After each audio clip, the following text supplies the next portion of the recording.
Candace, thank you so much. Just so you know, when I first knew Candace 40 years ago, she was a Title IX expert in New York City, and she was invited onto a radio show, and is my friend with this brilliant mind who had difficulty speaking. She is, you don't maybe know what courage it took for her to get up and speak in front of you today, and she did beautifully.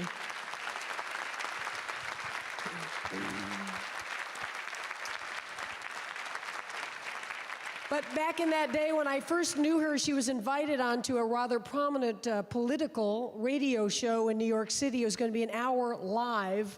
And I stayed at home and listened and died 1,000 deaths as she couldn't speak. The M's were stuck and the D's were stuck. And the interviewer started doing the entire answers and questions for Candace because she didn't do it, and I waited at home for her to come home. I thought, you know, she was drunk somewhere or threw herself off the George Washington Bridge, and she walked in about 3 in the morning and she says, well, there goes my career in radio. Yeah. So, Candace, you did beautifully, and I thank you. You know, Candace was the only person who was on my team in all 5 attempts from Cuba. And it's important that I mention this because a couple of hours from the shore, I had the flotilla of boats come close, and I had trouble talking. I had deep lacerations all in the interior of the mouth. And I cried like a baby, and I said to them, I guess I'm going to stumble up on that shore pretty soon, and I guess there are going to be some photographers who are going to take my picture. But don't you ever forget, we did this. We made history. None of us ever do anything alone. And even though it looked like a solitary individual who had suffered, I will never forget you and my team. Never.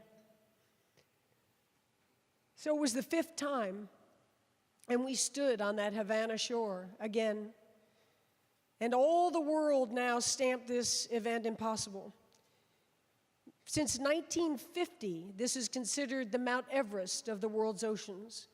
We could today put down on this dais all the nautical charts of the Earth's surface, especially the equatorial belt, because you've got to do a swim this long in warm weather, and we could not find a swim more epic, more filled with Mother Nature on steroids than this particular 100-plus mile stretch.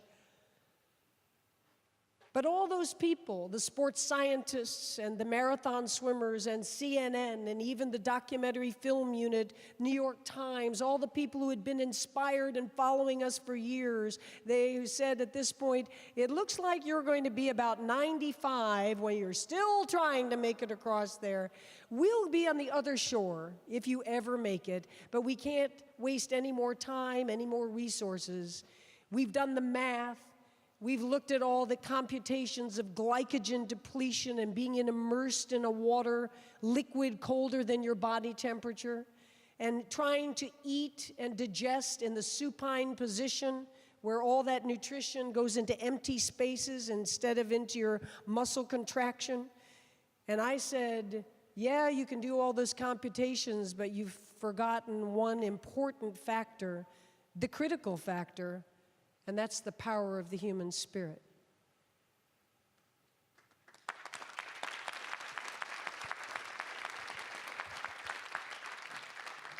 So we looked out at that horizon, and my head handler, Bonnie, grabbed my shoulders, and she said, let's find a way. The first day was glorious. The first night was hell on earth. Vomiting into the jellyfish mask. Lost a lot of weight, you start losing your senses, and your good, strong mind becomes feebler as you go along, and somehow will just keeps the left arm and the right arm exiting and entering the water over and over and over again. And that second day, I tried to recover and take in as much food and drink as possible before the jellyfish, the most poisonous animal in all of the Earth's oceans now, the box jellyfish, swims in the Florida Straits.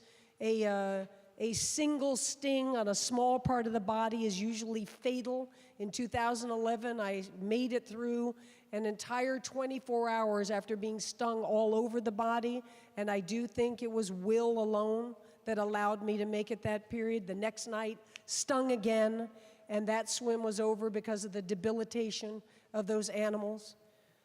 And now, we come to that second night, and I was hanging on by a thread.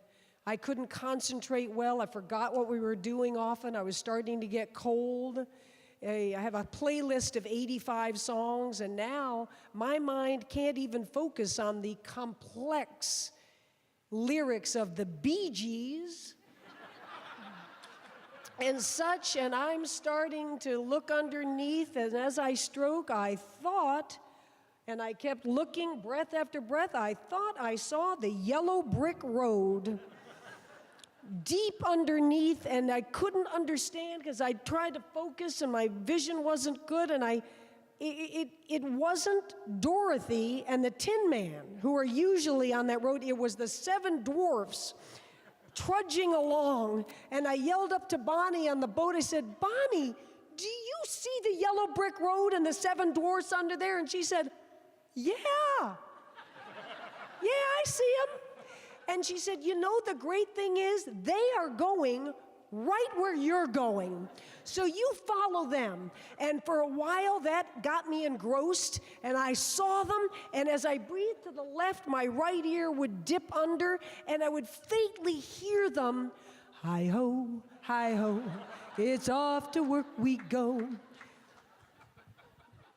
And a few hours later, they disappeared, rudely marched off somewhere I wasn't going. And now I was confused again. I stopped. We had a huge storm that had gone through, and we had 50-mile-an-hour winds for a short time, and now it was calming down again, and I thought I saw, no, I didn't think I saw the Taj Mahal over here, and it was grand, and I couldn't swim. I was shivering, and I was stopping and looking at it, and was again confused, and Bonnie said, come here. You're never allowed to touch the boat, never allowed to get out. But I came over close to the boat, and she said, listen to me. Look over that way. Take off your goggles. Pull up your caps. I need your attention. And I said, what is it? Is it sharks? She said, no. Look over there. And I saw a little white filament at the surface. And I said, oh my God, the sun's coming up. I'm going to be able to take off all the jellyfish gear, and I'm going to feel the rays of the sun and warm up. And she said, it's better than the sun. Those are the lights of Key West. And for 35 years, I wouldn't let go of that unwavering faith that that vision would one day really come true. And I've been trying, sitting here, listening to Lema, understanding how I could possibly fit in to the grand ideals, the noble ideals of our First Lady, Eleanor Roosevelt. And the only thing I could come up with, Linda said, we're all going to come up with a good Eleanor Roosevelt quote today. And I think the one that perhaps humbly I do fit into is when she said, the future of America belongs to those who truly believe in the beauty of their dreams. Cuba, for me, was never a sporting event. It was never an endurance record. All those things are undeniable, and that's all great, and I'm glad to receive those accolades on behalf of my team. But Cuba, for me, was about living large. It was about reaching for the stars, taking a bold journey that perhaps you will never see the destination at the end of. It was about commitment and living high and tapping every ounce of potential that's in you and being unafraid. And Katrina and Ambassador Bill, you said it so poignantly today and gave us a true deep understanding that if Eleanor Roosevelt were with us, she would be out rolling up her shirt sleeves and working on behalf of President Obama and social justice of our times. Yeah, she would be.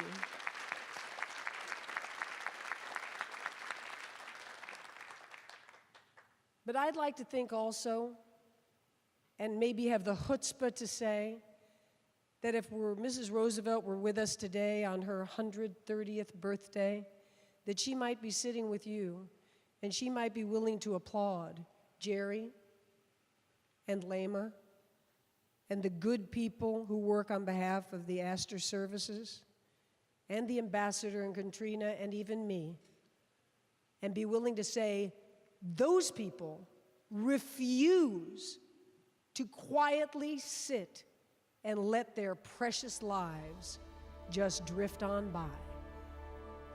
Thank you so much.